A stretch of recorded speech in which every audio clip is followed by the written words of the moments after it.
This interview broke the internet. Here we go. Here we go. I have to ask this. I'm sorry, I hate to interrupt you. We have a question we want to ask about what happened to you in 2016 with this Bernie Bros movement. Your father... I was there. I was part of the Bernie Bros movement. I was part of it. I wanted Bernie to win so badly. I can't vote in America, so I couldn't do much other than advocate for him. But I wanted him to win so badly. He really seemed like a good change at the time from Serbia, and Serbians are something else. All right, let's finish this because I don't want to get start putting shit in the controller. It broke my heart when you supported him. Fucking based, absolutely fucking based, right to his face. He should have burned the whole thing to the ground. He should have. Look, but you have, in the world that I live in, you got a choice. Yep. And I mean, a lot of people, including my wife, agree with you. He chose wrong. You're down to a choice. Is it going to be Hillary Clinton or is it going to be Donald Trump? And it ended up being Donald Trump, and America had 4 of the best year. I mean, let's not count COVID. We're not going to count the last year of Trump. We're not going to count the first year of Biden. We had 3 of the best years America has ever had in its history from 2017 to 2019.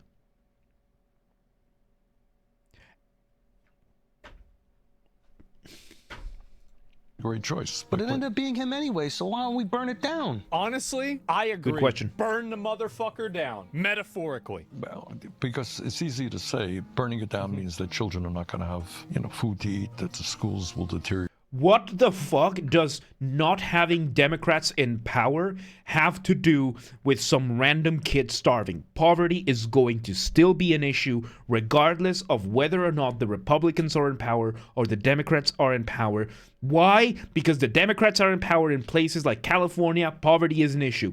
The Republicans are in power in places like Arkansas, and poverty is still an issue. Children are going to starve one way or another. The problem is, we've seen Democrats are really good at mismanaging things. They are really, really good at implementing idealistic, useless policies that completely fire back and just blow back every single time. They blow up in their faces, and they are not able to keep up with their stuff. The Democrats that fought Jim Crow laws are gone. They are all dead, except Bernie, and every single one that is trying to replicate things from there has studied it in university, and they have no idea how the real world works, and they are unable, unwilling, and incapable of facing the world that we live in and the issues that happen in this world. On the other hand, Republicans try the hands-off approach and the moralistic approach in a different sense. They also have their problems. The difference is, Democrats don't know how to get things done. The Republicans know how to get things done, but they refuse to do it. So, Trump came in and started reforming the Republican Party. Now we have the A1 Republicans, the American First Republicans. He brought them in, and we are starting to see this clash, because now the America First Republicans are not the same as your Mitch McConnells or your Lindsey Grahams. You have people that actually want to get shit done, and they are actually getting shit done. And there is a clash. The generational divide is going to still happen. Then you have Bernie, who could have had the same thing with the Democrats, but he failed. And when he failed, he gave in instead of burning it to the ground, which he should have. Some things need to be aborted. I disagree with that, because it's a little too late to abort the, 150-year-old party. That is not an abortion. That is euthanasia. Some people, some things need to be euthanized. Not everything is aborted. Aborted means that it's still not out there. And you know what the Democrats aborted? They aborted the new generation of Democrats that they have. They aborted the new generation of politicians. They failed to create a new face. They have failed to create leaders. They have failed to create good policies. They are losing voters every single day because they cannot get things done. They are so lost in their ideology. They are so lost in their idealistic view of this world that they are not capable of addressing the simplest issues. And now we are left only with a basically unopposed Republican America First angle. They cannot oppose it because all they can do is cry racism, sexism, everybody is going to die, instead of actually looking at the flaws of the policies that Trump has, because there are flaws, there are better solutions, but what happens? They don't know how to do it. They would rather just show up, wear some silly masks, show some silly signs, chant some ridiculous slogans and whatever the fuck to the Republicans, and not do anything about it. They benefit from the status quo as much as the Republican establishment benefits from the status quo. But when change needs to happen, right now, the Republicans are the ones enacting it because the Democrats have refused to do it over and over again. And when they actually try to do it, they have failed because they have proven themselves to have replaced merit with identity. And this has been an issue for 10, 15 years, and they refused to solve it, and they ostracized every single person that tried to get that sorted out. And what happened?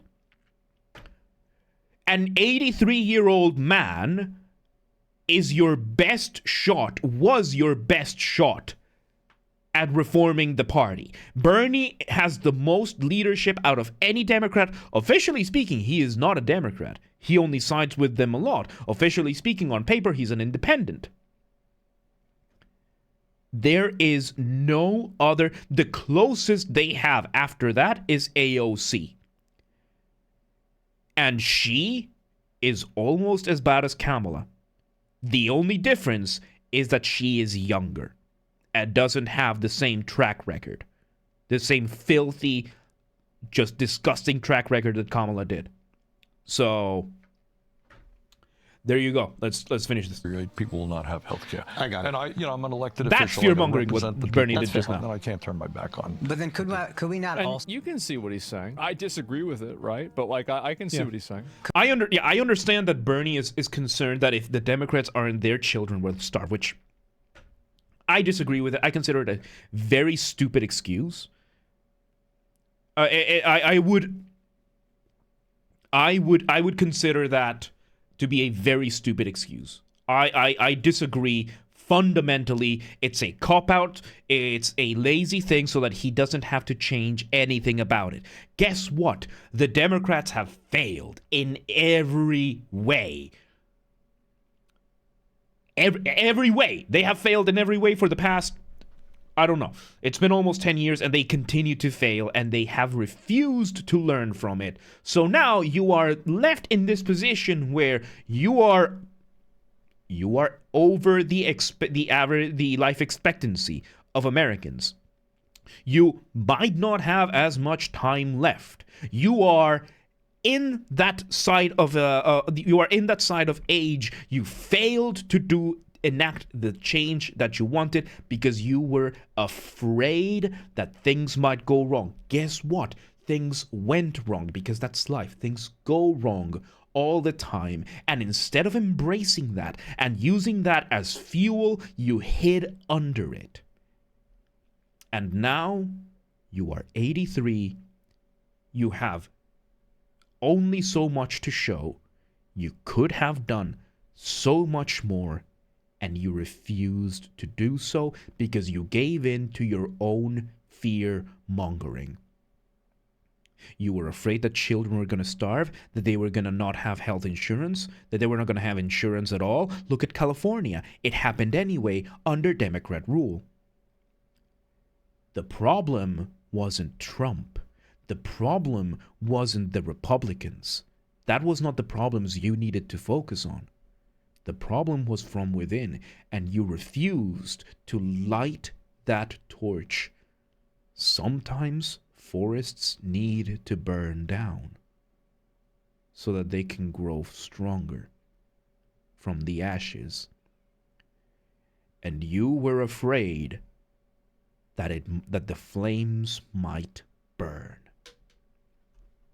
Could we not also say, yes, only we're going to get into it in a second. There hasn't been a fair primary for the Democrats since 2008. Are they not also a threat to democracy? Yes. We often hear... Fair enough. That is... The Democrats... Nah, you said yes. He said yes. Democrats are a threat to democracy. We often hear... Fair enough. That is. I'm not going to argue with that point. Wow. Real questions? This is the reason why people are watching podcasts more than mainstream media. It's because these guys are asking, like, if you're going to lose anyway, why not burn the motherfucker? Exactly. These are real Just murder them questions. down, yeah. Yes. But, yeah, this is an absolute fucking gem. Yeah, okay, so yeah, this is what broke the internet. I'm not surprised there because Bernie is finally just coming out and saying things. Not surprised there at all. It's sad to see what happened to him, but I don't think it was unexpected. Democrats need to get their shit together, or they need to reform the party, or a new party is going to come up and replace them, which I think is what is probably going to end up happening, given how ideologically captured they are. They're going to start losing seats, and a new variation of Republicans is going to take over. I don't think the Libertarians are going to do it, because the Libertarians are big L Libertarians. They do nothing but lose. But we might see something like something along the lines of that. You voted RFK, he would have been a good other choice, but the Democrats decided to not do anything. But I think we might see something like an RFK party. Something that once the Democrats diminish their numbers, we might see something like that. A new party that it's for people who don't want the garbage that Democrats are selling, but they want what RFK is, because we are talking about embracing the real world and actually taking the adults and having adults do their jobs, because the Democrats are run by children, and the best chance they had was an 80-plus-year-old man who is now done with your bullshit. So there you go.